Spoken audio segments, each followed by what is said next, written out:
In progress. Om Shanti.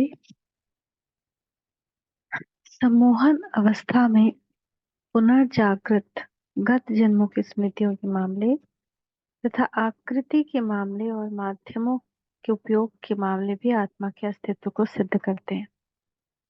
यद्यपि पूर्व के कुछ देशों में सम्मोहन को आज भी रहस्यमय समझा जाता है, तदपि इसने पश्चिम में वैज्ञानिक प्रतिष्ठा प्राप्त कर ली है। अब अधिकांश देशों में मनोविश्लेषक सम्मोहन का प्रयोग करते हैं, जिसके सहारे वे विस्मृत घटनाओं के ब्यौरे जान सकते हैं और उसके पश्चात इन ब्यौरों को पुनर्रचना कर यह पता लगाते हैं कि क्या हुआ था। अब सम्मोहन अनेक चिकित्सा विज्ञान महाविद्यालयों में, जैसे फ्रांस के सल्पेट्रिएरा तथा नैन्सी में एक नियमित चिकित्सा प्रणाली है। वस्तुतः केवल वे लोग उसे अविश्वास या संदेह की दृष्टि से देखते हैं जो लोग यह नहीं जानते कि यह एक वैज्ञानिक तकनीक है। सम्मोहन क्या है? सम्मोहन द्वारा लाई गई सम्मोहक दशा ही सम्मोह कहलाती है। हार्वर्ड वॉरेन ने अपने शब्दकोश में सम्मोहन की परिभाषा इस प्रकार की है: यह एक कृत्रिम रूप से प्रेरित अवस्था है जो कि प्रायः नींद के सदृश होती है, किंतु मनोवैज्ञानिक दृष्टि से उससे सुभिन्न होती है, जिसमें संभावनशीलता बढ़ जाती है, जिसके परिणामस्वरूप निश्चित संवेदी, प्रेरक तथा स्मृतिगत असामान्यताएं सामान्य अवस्था की अपेक्षा अधिक सहज रूप में प्रेरित की जा सकती। सम्मोहन अवस्था के विभिन्न उपयोग।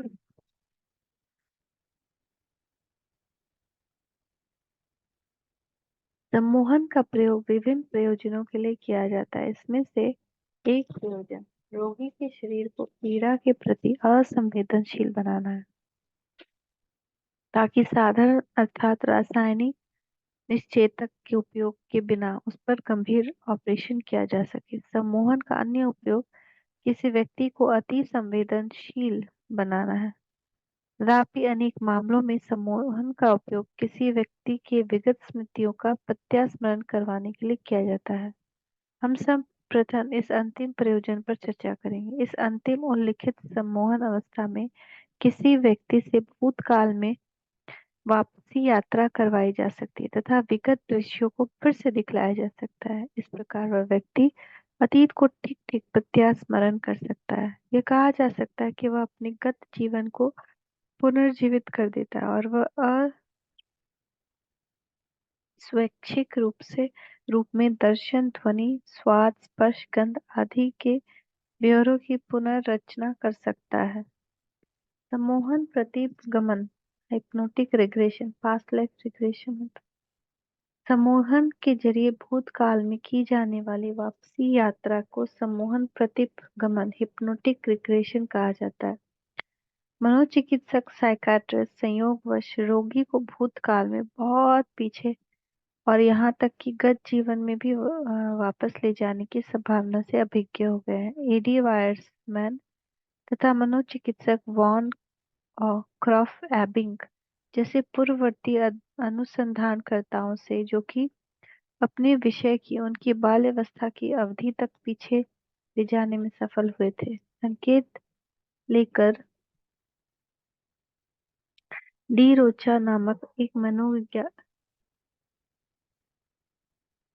मनोचिकित्सक ने रोगी को और भी पूर्वोत्तर अवधि में वापस ले जाने की कोशिश की और उन्हें यह देखकर आश्चर्य हुआ कि 1904 में वे एक 18 वर्षीय बालिका को उसके जन्म के समय तक वापस ले जाने में सफल हो गए।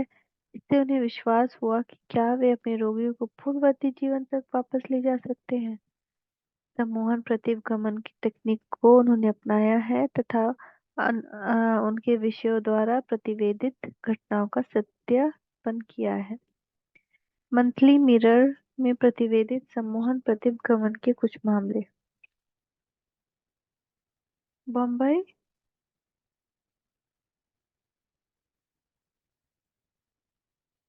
बम्बई से प्रकाशित मंथली मिरर पत्रिका के सितंबर 1982 के अंक में एक मामला प्रतिवेदित किया गया था। उसके प्रतिवेदक उसके प्रतिवेदक ने बंबई के एक सम्मोहन विद श्री जेवी राव का एक साक्षात्कार लिया था। श्री राव ने प्रतिपगमन के एक विलक्षण मामले का उल्लेख किया था। एक 18 वर्षीय ईसाई बालिका ने बंबई में आयोजित एक सम्मोहन प्रदर्शन में इटालियन भाषा में बोलना आरंभ कर दिया। उस बालिका ने यह बताया कि उसके पूर्ववर्ती जीवन में से एक जीवन में मुसोलिनी की अवधि के दौरान उनका जन्म इटली में एक पुरुष के रूप में हुआ था। उसने बताया कि उसका वह जीवन सड़क पर हुई एक दुर्घटना में समाप्त हो गया। सम्मोहन अवस्था समाप्त हो जाने के पश्चात न तो वो इटालियन भाषा बोल सकती थी और न वो उन घटनाओं में से एक भी घटना का वर्णन कर सकी जिसका वर्णन उसने सम्मोहन की अवस्था में किया था। उसके वर्तमान जीवन में वह भारत के कभी बाहर भी नहीं गए थे। उसे इस बात का भी तनिक भी जानकारी नहीं थी कि इटालियन भाषा की ध्वनि कैसी होती है। मंथली मिरर के सितंबर 1982 के अंक में तो अन्य स्पष्ट मामले प्रतिवेदित किए गए, जिनमें से एक मामला एक विख्यात अमेरिकी वकील से संबंधित था जो कि स्वयं को पक्का नास्तिक बताता था। जब उसे सम्मोहन द्वारा प्रतिगमन की अवस्था में ले जाया गया तो उसने एक वेश्या के रूप में अपने पूर्ववर्ती जीवन के ब्यौरे बताए। दूसरा मामला एक उच्च वर्गीय फ्रांसीसी महिला से संबंधित है। तो हम मोहन की अवस्था में उसने बताया कि वह एक ब्रिटिश के व्यक्ति के साथ चल रहे प्रणय जीवन का पता चल गया था तथा यह उसकी हत्या का कारण बन गया था। विभिन्न पुस्तकों में उल्लिखित कुछ अन्य मामले। प्रोफेसर थियोडोर फ्लोर्नी ने बहुत पुरानी दस्तावेजों से सम्मोहन प्रतिगमन के एक विलक्षण मामले के ब्यौरे का सत्यापन करने के पश्चात उसके बारे में एक पुस्तक लिखी। इस मामले का उल्लेख प्रोफेसर मैकडॉगल द्वारा उनकी पुस्तक इन आउटलाइन ऑफ एबनॉर्मल साइकोलॉजी में किया गया।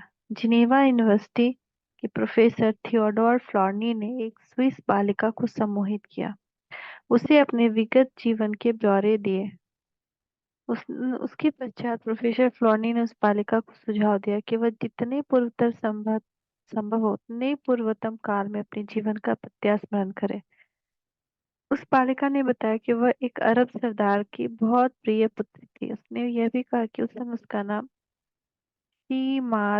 शिमांदनी था। उसके पश्चात वह अरबी भाषा में धारा प्रवाह से बोलने लगी। उसने यह भी कहा कि वह एक हिंदू राजा से ब्याही गई थी जिसका नाम शिवरुका था। उसने यह भी बताया कि वह भारतीय नृत्य जानती थी, उसे भारतीय नृत्य के ज्ञान का प्रदर्शन भी किया।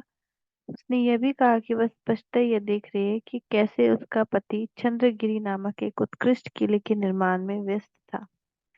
उसने इन सभी ब्यौरों तथा अनेक अन्य घटनाओं का उल्लेख इस ढंग से किया मानो वह उसे सिनेमा के पर्दे पर देख रही थी या कि जैसे ये घटना उस पर ही घटित हो रही थी। इन मामलों के अन्वेषण ने उसके कथनों की सत्यता की पुष्टि की।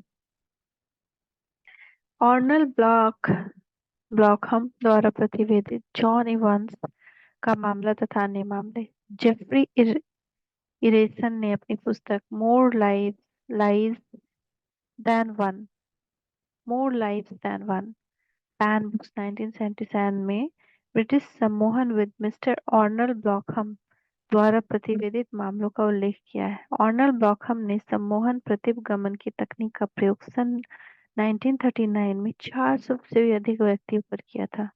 ऑर्नर ब्लॉकहम ने जॉन इवांस नामक 43 वर्षीय विवाहिता महिला को सम्मोहन की अवस्था में प्रतिगमन करवाया। यह महिला 6 पूर्ववर्ती जन्मों का प्रत्यास्मरण कर सकी। उसने अमेरिका के मैरीलैंड में एक भिक्षुणी के रूप में बिताए गए अपने जीवन के ब्यौरे दिए। उसने यह भी बताया कि उसकी इस जीवन का अंत 1920 में हुआ।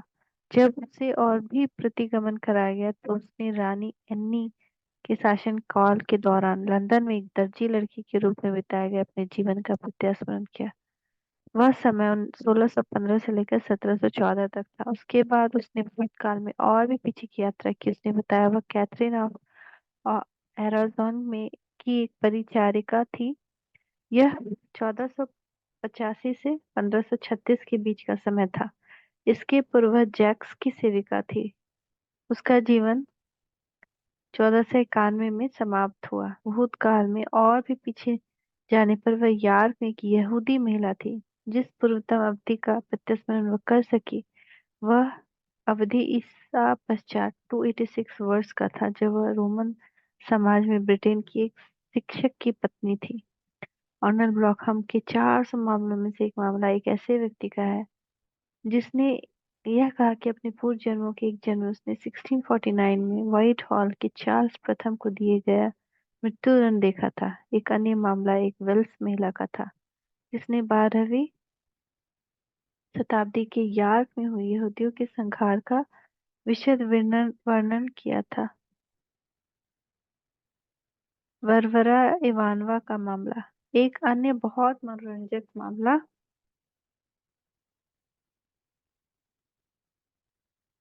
स्वयं एक रूसी सम्मोहन चिकित्साविद वरवरा इवानवा का है। एक बार वो एक रूसी मनोचिकित्सक से मिले जिसने उन्हें बताया कि अरबी भाषा सीखना बहुत आसान था। इस कथन ने वरवरा इवानवा के मन में उत्सुकता पैदा कर दी। वरवरा इवानवा ने उस रूसी मनोचिकित्सक पर सम्मोहन प्रतिगमन का प्रयोग किया। सम्मोहन की अवस्था में रूसी मनोचिकित्सक द्वारा बताए गए तथ्यों से यह प्रकट हुआ कि चूंकि उसकी पूर्ववर्ती जीवन में उसके अरब के रूप में जन्म लिया था, इसीलिए उसे अरबी भाषा आसान लगती थी। इस व्यक्ति ने अपने सामाजिक तथा पारिवारिक जीवन के पर्यावरण तथा पूर्व जन्म के अपने कार्यों के स्पष्ट ब्यौरे दिए। इस अवस्था में वह अरबी भाषा आसानी से लिख और पढ़ सकता था।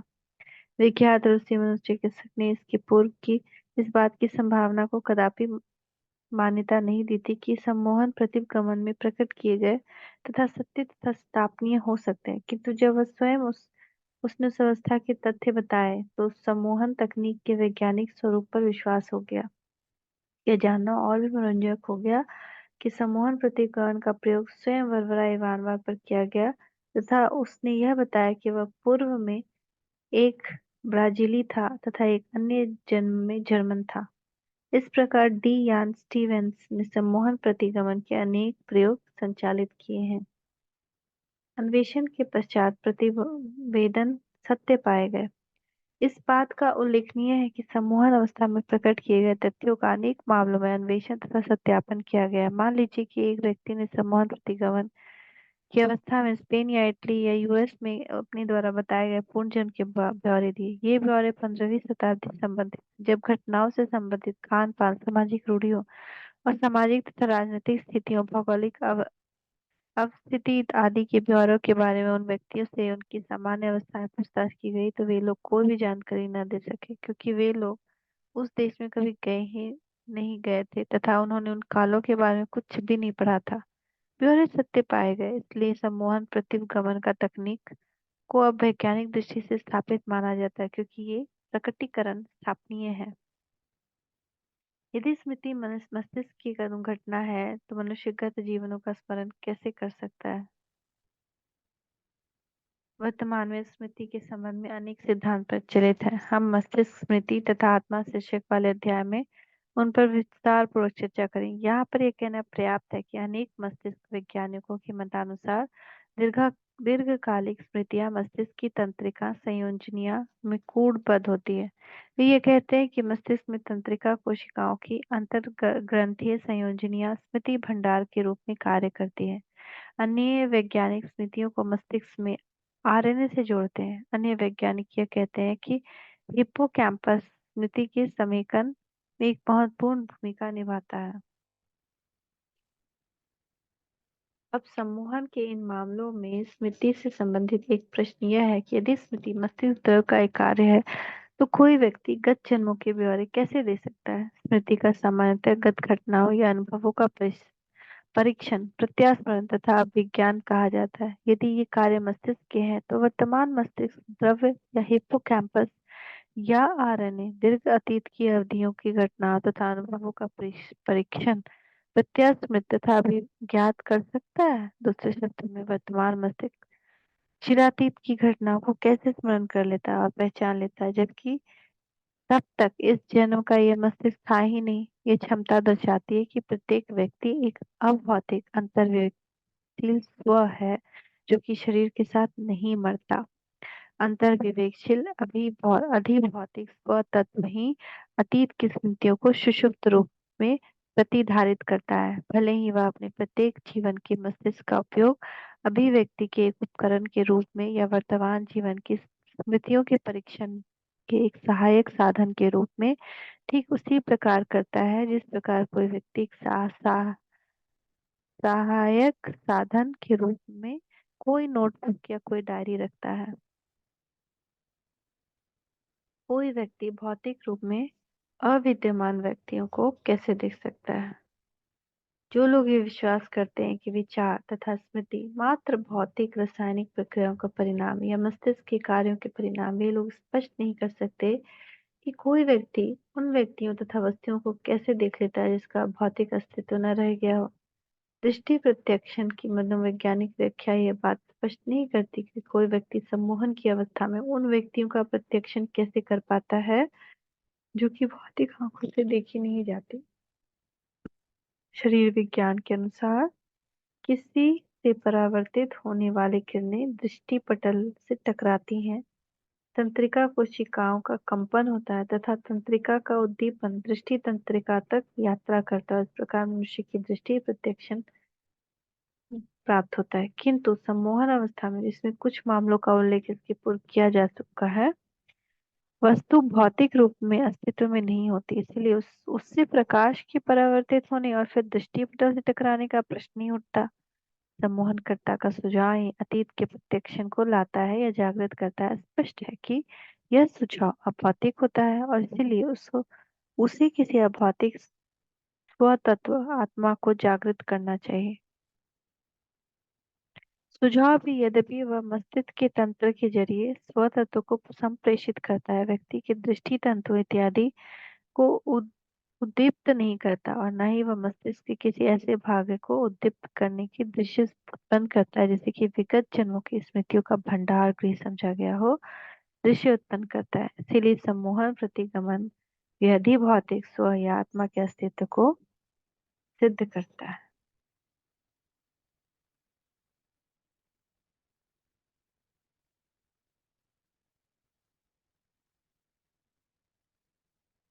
आत्मा न केवल मस्तिष्क से भिन्न है, बल्कि मस्तिष्क आत्मा को परिसीमित करता है।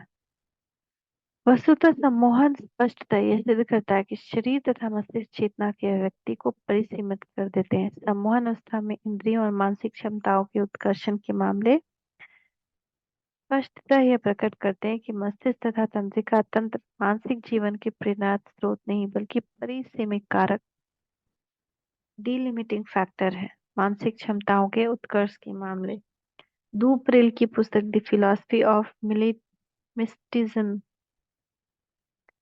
तथा डॉक्टर हैडॉक की पुस्तक सोमनोलिज्म एंड साइकिज्म में मैडम लेगांद्रे के मामले का उल्लेख किया गया। मैडम लेगांद्रे ने उनकी माता की मृत्यु के कुछ समय पूर्व उसकी बीमारी का निदान करने के लिए सम्मोहन की अवस्था या तंद्रावली अवस्था की अतीन्द्रिय दृष्टि का उपयोग किया। मैडम ने उस अवस्था में बताया कि उनकी माता का बायां फेफड़ा सिकुड़ गया था तथा हृदय की गुहा में जल था।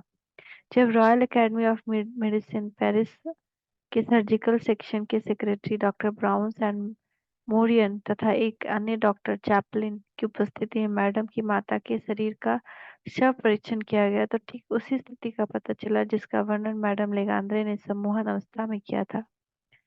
प्रश्न यह है कि इंद्रियों तथा मानसिक योग्यताओं का इतना उत्कर्ष कैसे होता है कि वो इसका पता लगा लेती है। जेबी रायन ने अपनी पुस्तक the rich of the mind में एक इंग्लिश भौतिकविद सर विलियम बैरेट तथा एक स्वीडिश भौतिकविद डॉक्टर एल्फ्रेड बैकमैन द्वारा किए गए अनेक प्रयोगों का उल्लेख किया है। उन दोनों में यह प्रतिवेदित किया कि उन्होंने अपने व्यक्तियों को सम्मोहित किया था ताकि वे स्वयं को दूरस्थ दृश्यों तथा मानसिक रूप में प्रक्षेपित कर सके और जानकारी ले सके कि वहाँ क्या हुआ था। सत्यापन अथवा जांच करने पर वे सही पाए गए। अनेक यह जानकारी अन्वेषकों को भी अज्ञात थी, इसलिए उसका श्रेय परेंद्रिय ज्ञान टेलीपैथी को नहीं दिया जा सकता। स्पष्ट है कि इन सभी मामलों में सम्मोहित व्यक्ति के पास बेहतर मानसिक योग्यता तथा प्रत्यक्षण शक्तियां नहीं थी, और यह कहा जा सकता है कि जो कुछ जानकारी उन्हें प्रकट की वह सामान्य या साधारण अवस्था में प्रकट नहीं की जा सकती, जब तक कोई व्यक्ति अपने तंत्रिका तंत्र तथा मस्तिष्का तंत्र का उपयोग करता है। दृष्टि के अवरुद्ध हो जाने के मामले सम्मोहन अवस्था में एक विचित्र प्रकार की घटना घटित हो सकती है, जिसे विस्मृति या दृष्टि अवरुद्ध होना कहा जा सकता है।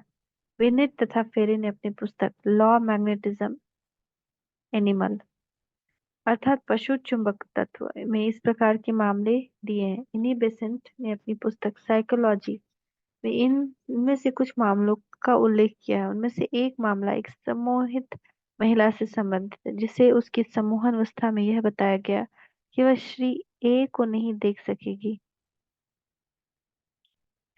जब उस महिला को उसकी समान अवस्था में वापस लाया गया तो उसने कहा, ठीक है, अब आप जा सकते हैं, विश्राम कर सकती है। वह महिला उस दरवाजे की ओर बढ़ी जिससे होकर वह दूसरे कमरे में विश्राम करने के लिए जाना था। यद्यपि श्री ए इस द्वार मार्ग के बीच में खड़े थे, तथापि वह महिला उन्हें न देख सकी, न उनसे टकरा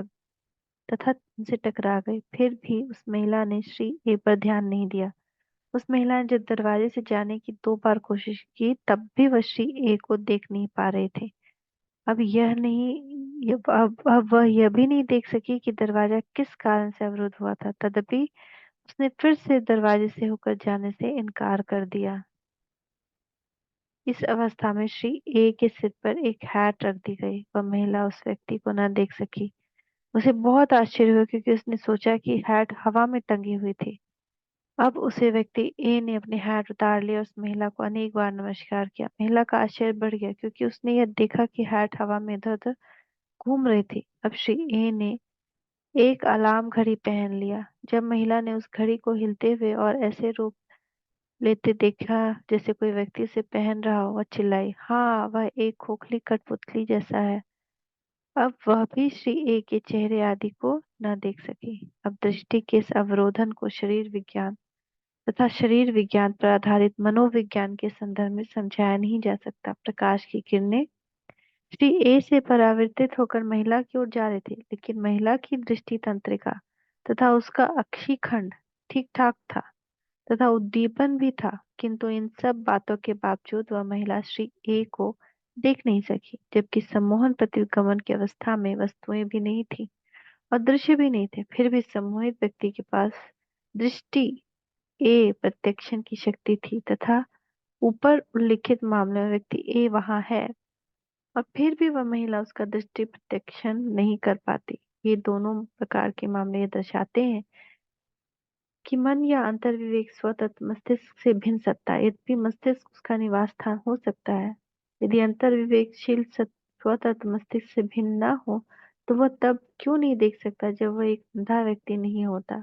स्पष्ट है कि एक प्रावरोध भौतिक तंत्रिकाओं का नहीं, बल्कि अभौतिक मन का है। भले ही मस्तिष्क के निश्चित भागों या दृष्टि तंत्र का प्रावरोध हो, तो भी वस्तुतः अभौतिक मन ने ही सुझाव को ग्रहण किया तथा वही प्रावरोध तंत्र इनहिबिटरी मैकेनिज्म का उपयोग कर रहा है, जिसके कारण वह व्यक्ति एक को नहीं देख सकता। सम्मोहनकर्ता ने अंतर्विवेकशील व्यक्ति को सुझाव देकर उसे प्रभावित किया है तथा उसे प्रेरित किया है कि वह अपने दृष्टि तंत्र के बजाय प्रत्यक्षण शक्ति को नियंत्रित करे। दूसरे शब्दों में यह कहा जा सकता है कि उसने भौतिक परिग्रह या उपकरण के बजाय प्रत्यक्षण शक्ति को अवरोधित कर दिया है। ओम शांति। ओम शांति। ओम शांति। नमस्कार।